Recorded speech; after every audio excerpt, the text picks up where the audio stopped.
Tapicha oñemoarandu hína con mbo'epy kokuaapy tuichaite hérava filosofía maiteirory peẽme g̃uarã ko árape, mba'éichapa peime hi'ãnte chéve peime porãmbaite.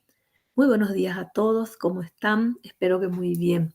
Ko árape ñamo ñamopaháta mbo'epy ñamoñepyrũva'ekue ambue ára oñe'ẽva ñandéve hína mba'éichapa ñane ñe'ẽ Guarani oñembohape ikatu hag̃uáicha ohupyty ko árape pe eh, oĩháme hína, mba'eichaitépa oĩ ko'ág̃a. Entonces vamos a continuar hoy nuestra clase iniciada en la semana pasada y continuamos con el bilingüismo paraguayo. Sabemos que el bilingüismo paraguayo se dio con la unión del español y de la mujer guaraní. De la unión de estas dos personas nació el mestizo paraguayo y sabemos también que de la unión del padre español y madre española que nacieron acá en nuestro país, en nuestra zona, son los llamados criollos. Cuando empezó el problema del hijo del español y de la mujer guaraní, que en todo momento este niño, sus primeros balbuceos, sus primeras palabras era de la lengua materna, mientras que del padre era el español, que hablaba solamente el español. Aquí predominó en este niño la lengua materna. ¿Dónde fue su problema? Inició cuando iba a empezar a ir a la escuela, o sea, empezaba a ir a la escuela y la enseñanza se daba en español. Entonces allí ya empezó las primeras trabas, vamos a decir, en cuanto a lo que es la educación de este niño para, eh, para poder comprender lo que se decía. No sucedía lo mismo con el niño criollo, ¿verdad? Con el paraguayo criollo. Y ahí empezó un poco ya el tropiezo del mestizo paraguayo. En este sentido, el paraguayo criollo, como sabemos, no tenía ningún inconveniente en cuanto a su lengua materna y el problema se planteaba justamente con el niño, ¿verdad? De padre y madre, de padre español y madre guaraní, ¿verdad? Entonces, desde allí ya empezó el bilingüismo paraguayo, ¿verdad? Eh, Continuamos así. Podemos decir que a partir de ese contacto de esas dos lenguas, de la interacción permanente, de estas comunicaciones recíprocas, de estas uniones recíprocas, nace con el mismo paraguayo el bilingüismo, ¿verdad? Con las características que ya veníamos diciendo, ¿verdad? Y nuestro sistema educativo paraguayo siempre se hizo sobre la base de ignorar la existencia del incuestionable idioma guaraní, ¿verdad? Que es una lengua que a nosotros nos identifica, que es nuestra esencia, como podemos decir, ¿verdad? Este, este error tan grave, este craso error de la política educacional, el de no asumir nuestro bilingüismo, es lo que nosotros venimos arrastrando desde hace tiempo y la causa fundamental es nuestra, podemos decir, no de todos, pero es una causa de esta incompetencia lingüística que se puede observar en algunas, prácticamente en la mayoría de la población paraguaya, ¿verdad? Así como nunca se enseñó oficialmente el guaraní, nunca tampoco dejó de tener vigencia la comunicación diaria que existía entre nosotros, entre las personas, ¿verdad? Y esa influencia siempre estuvo latente allí por este motivo. Y podemos decir por algunas excepciones, el paraguayo también nunca dejó de manejar de manera, eh, completa, de manera bien acabada, conocimiento acabado, lo que es un guaraní hablante y un español bien coordinado, ¿verdad? Entonces, es lo que nosotros veníamos ya arrastrando desde aquel entonces, ¿verdad? Entonces, aquí nosotros podemos decir que el paraguayo nunca manejó con soltura el español, como tampoco nunca se le enseñó exactamente cómo tiene que ser el guaraní. Entonces, no podemos decir que esta competencia lingüística también es culpa de la persona, sino más bien es del sistema en el que nosotros estábamos, ¿verdad? No somos tampoco un bilingüismo coordinado, como podemos decir, ¿verdad? Y esto viene ya arrastrando desde antes, ¿verdad? Como en la época de la colonia, en esta época tuvieron su participación muy importante los franciscanos como los jesuitas para la incorporación de esta lengua, ¿verdad? Los jesuitas, por ejemplo, miembros de las compañías, fueron los que más contribuyeron para la difusión del idioma guaraní. ¿Por qué? Porque ellos querían, querían dejar sus enseñanzas.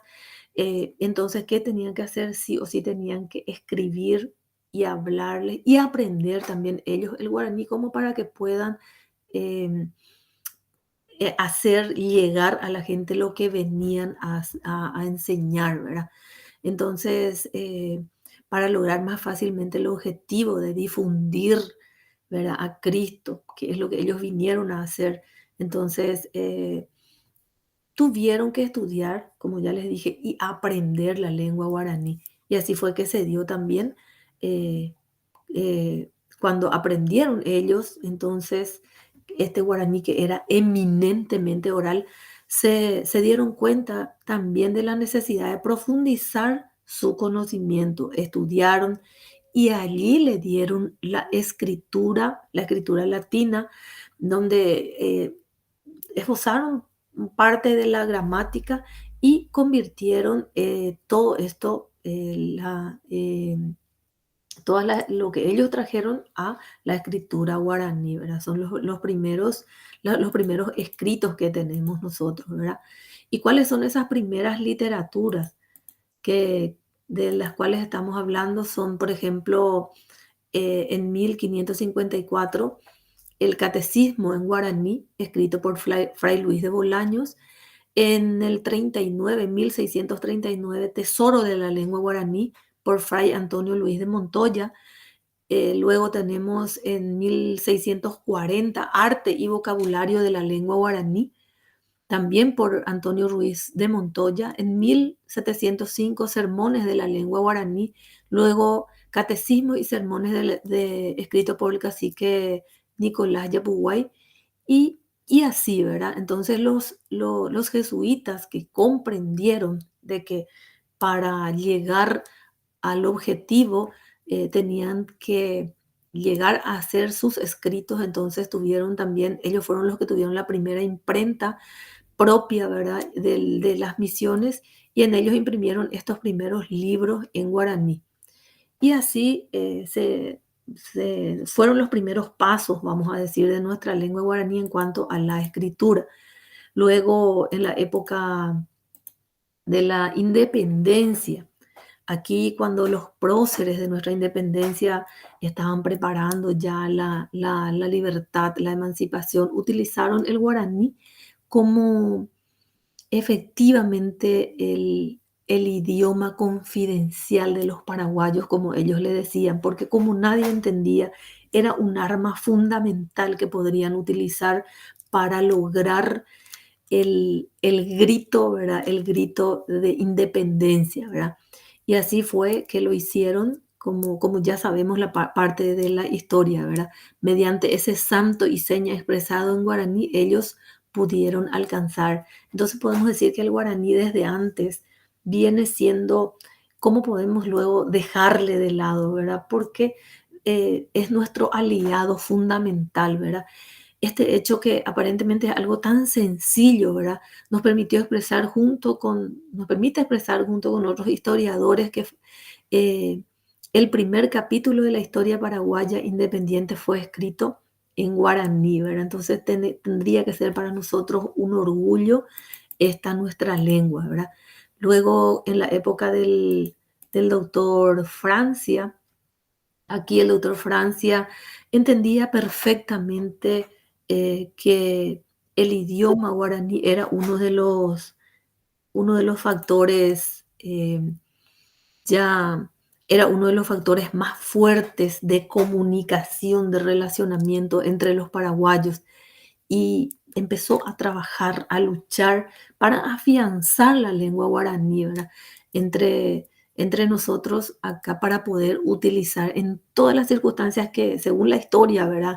Le cupo estar, siempre utilizó la lengua guaraní, incluso, como dice, llegó a utilizarlo de manera oficial, ya que él se acostumbraba, dice, según la historia, a escribir cartas y mayormente estas cartas, estas instrucciones lo hacía en lengua guaraní de manera oficial, como también para que nadie luego entienda, ¿verdad? Para que solamente sus paisanos puedan comprender, ¿verdad? Y bueno, entonces durante su gobierno, Anastasio Rolón recibió el, eh, la recibió del doctor Francia el pedido de escribir el himno patriótico paraguayo y allí el primer himno patriótico en guaraní, ¿verdad? Aquí, para congraciarse y a la vez para difundir entre los demás países, se tradujo al castellano ese himno de aquel entonces, ¿verdad? El doctor Francia se encargó de, de trabajar por esto, ¿verdad? En esta época también los nombres de pila, los nombres de las personas, empezó a fluir también los nombres de las personas en guaraní. Era muy común y hasta hoy nosotros conocemos personas con nombres en guaraní, ¿verdad? Entonces, las mujeres generalmente tenían los nombres de flores en guaraní y bueno, y así se dio también era común esta generalización de nuestro idioma, de utilizar los nombres de las personas. Luego, durante la época contra la Triple Alianza, aquí durante la guerra, el guaraní otra vez fue una poderosa arma, como solemos decir, un arma invencible en el que tenían acceso nuevamente solo para nuestros compatriotas, ¿verdad? Aquí en las arengas, en las tropas utilizaban, las tropas paraguayas utilizaban exclusivamente el guaraní. Las canciones, los poetas, toda esa exaltación en los momentos que ellos podían, lo hacían también en guaraní. Y empezaban a circular también los periódicos, ¿verdad? Durante la guerra se escribían en castellano y el guaraní. Esta circunstancia les resultaba insoportable a estas otras personas, a los aliados que no, especialmente acá a nuestros vecinos, ¿verdad? Que les molestaba porque no comprendían, ¿verdad? Y el mariscal López, que hablaba con perfección varios idiomas como el inglés, el francés y otros, él sí decía, ¿verdad?, de que para comunicarse, para dirigirse al pueblo, solamente lo hacía en guaraní, ¿verdad? Y lo hacía igual que los demás idiomas, fluidamente, ¿verdad? Especialmente con su ejército se manejaba en este idioma, era nuestra idioma. Y así es que el guaraní en esta época apareció también en otros periódicos y aparecieron incluso periódicos bilingües castellano y guaraní, cuáles aquellos tan famosos que hasta hoy nosotros escuchamos, ¿verdad? Cuando leemos la historia, con los que conocemos un poco la historia, ¿verdad? De Cabichuí, Centinela, Estrella, son los primeros periódicos bilingüe, ¿verdad? Que manejamos nosotros, que ellos utilizaban ya en aquel entonces y que hoy nosotros no lo hacemos, ¿verdad? Que tendríamos que tener la posibilidad y la capacidad también de decir si se puede y por lo menos hacer un espacio de nuestra lengua guaraní. Y como decía también, ¿verdad? Como el mariscal López hablaba con perfección el inglés, el francés, el español. Entonces, aquí nos da la pauta de que aprender un idioma más jamás puede entorpecer otro idioma, ¿verdad? Tener un lenguaje coordinado sería magnífico, ¿verdad? Pero vamos a ir luchando por esto, ¿verdad? Y aquí empieza la lucha luego, ¿verdad? en la posguerra del 75, en la posguerra, aquí empezó la espantosa, por decir así, persecución contra la lengua guaraní. Fue así de manera increíble como se, se luchó en todos los espacios como para desterrar esta lengua, como dice, ¿verdad?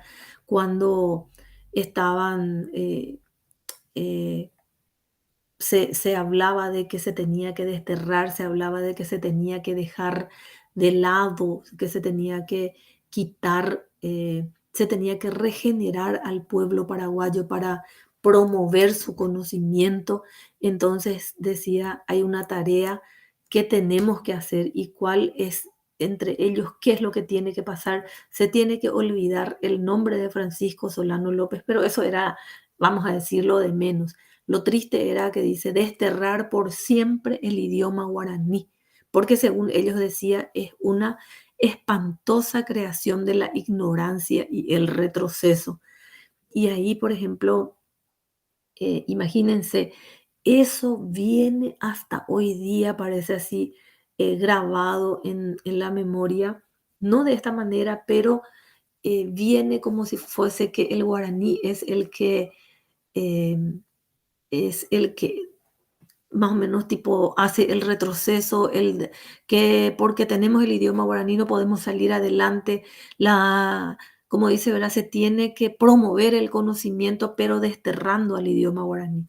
Imagínense hasta qué punto llegó eh, el rechazo hacia esta lengua. Ya esto se dio en la posguerra, como le estaba diciendo, ¿verdad? Eh, Luego, durante la guerra del Chaco también, ¿verdad? La, la concurrencia de algunos factores hizo que poco a poco el guaraní fuera otra vez recuperando, ¿verdad?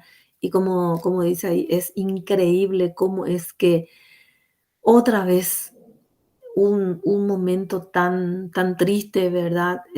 Tuvo que ser el guaraní otra vez, en esta circunstancia bélica, otra vez el guaraní tuvo que utilizarse otra vez. Es como que ahora te necesitamos y volver otra vez, ¿verdad?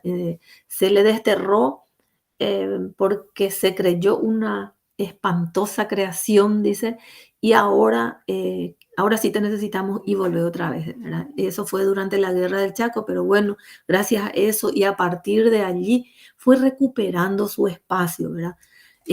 Como dice, parece mentira que por una desgracia nuevamente los paraguayos volvimos otra vez y aquí demostramos que no podemos deshacernos de nuestro idioma autóctono, ¿verdad? Nuevamente se utilizó en los cañadones chaqueños para despistar, mejor dicho, a los enemigos. Y aquí, como hablaban también, como cuenta la historia, no había mejor manera mejor instrumento que el guaraní. Incluso canciones que sirvieron de inspiración a aquel momento tan triste, ¿verdad? Aquí surgió la música Shela Reina, Roja Silva, Arecabo, 13 Tuyutí, que hoy escuchamos y vibramos nosotros, ¿verdad? Retente Pujaré, y otras canciones que en ese momento el ánimo del paraguayo por lo menos se hacía un poco más ligera para ellos, ¿verdad? Porque era un momento triste en el que estaban pasando.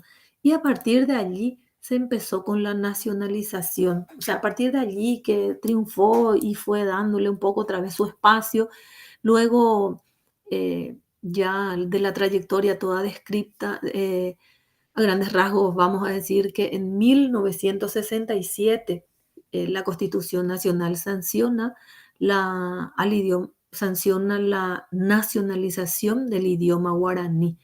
Y aquí, eh, junto con el español, con el castellano, ya se habla también de la necesidad de promover y difundir un poco más nuestra lengua guaraní, incluso su enseñanza. A partir de ese entonces, vemos que ha logrado su espacio, ¿verdad? Y bueno, el más importante del logro es justamente que se incluyó dentro dentro de la enseñanza de la lengua los colegios, incluso en los institutos. Incluso ya había un Instituto Superior de Lenguas que ya incursionó en la enseñanza de la lengua guaraní, y aquí podemos decir que empezó a ganar terreno en la lengua guaraní, ¿verdad? Y bueno, y es cierto, ¿verdad? Porque a partir de allí ya hoy nosotros incluso podemos decir tenemos en varias carreras en la Facultad de Filosofía, por ejemplo, guaraní está en todas las carreras, y en medicina, según conocemos también, y muchas otras más, ¿verdad? Que hasta tímidamente podemos decir, pero que ya ha ganado un poco más de espacio, ¿verdad? Luego eh, que de esta oficialización, nosotros podemos decir que por disposición de la Constitución Nacional se declara al guaraní idioma oficial del Paraguay junto con el castellano. Esto se dio también por disposición de la Constitución Nacional, y aquí se dispuso la obligatoriedad de la enseñanza en la lengua materna, esa lengua que ya veníamos hablando, ¿verdad? En la lengua materna del estudiante, y que debe instruirse a sí mismo en el conocimiento y en el empleo de ambas lenguas oficiales de la República del Paraguay. Sabemos que hasta hoy también eh, no se da el 100%, tal vez ni el 50%, ¿verdad? Pero vamos a ser un poco más positivo y vamos a decir que vamos a lograr llegar a ello, ¿verdad? Entonces, más con esta oficialización se dice que se asegura la aplicación y la observación de estas disposiciones constitucionales que se dio en aquel entonces, y que el guaraní efectivamente va ocupando ese lugar que le corresponde acá en nuestro país, ¿verdad? Como ese vehículo de comunicación social, y vamos a decir incluso preferido en algunos casos cuando realmente lo necesitamos, y no solo nuestros compatriotas lo utilizaron en un momento así de necesidad. Nosotros hoy podemos decir también que hay veces nosotros bien que nos volcamos a la lengua guaraní cuando queremos hablar también, ¿verdad? De algunos aspectos eh, que nos interesa y que no queremos que otro entienda y todo eso, ¿verdad?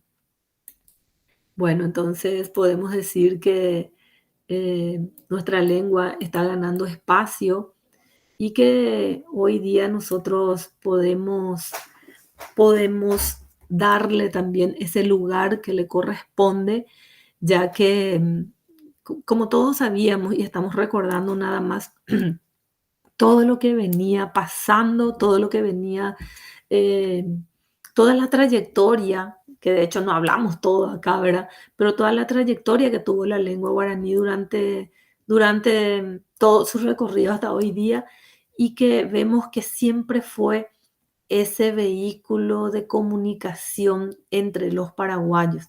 No podemos negar su aplicación, vamos a decir, su utilidad, no podemos negarlo. Y bueno, y tenemos la oportunidad nosotros de, de darle ese lugar que hoy necesita, ese sitial que necesita nuestra lengua guaraní. Y bueno, entonces con esto doy por finalizada ya nuestra primera unidad. Espero que puedan verlo por lo menos a grandes rasgos, escuchar, y quedo atenta a lo que algunas consultas que podría surgir durante el transcurso del trabajo, que hemos presentado un foro para que puedan compartir sus opiniones también, y ya tendrán las indicaciones pertinentes para su realización. Yayoshata ambue aru, ham, eh, tapejasa por aite ko ara hembyva ñandeve, ha yayoshata ambue arap.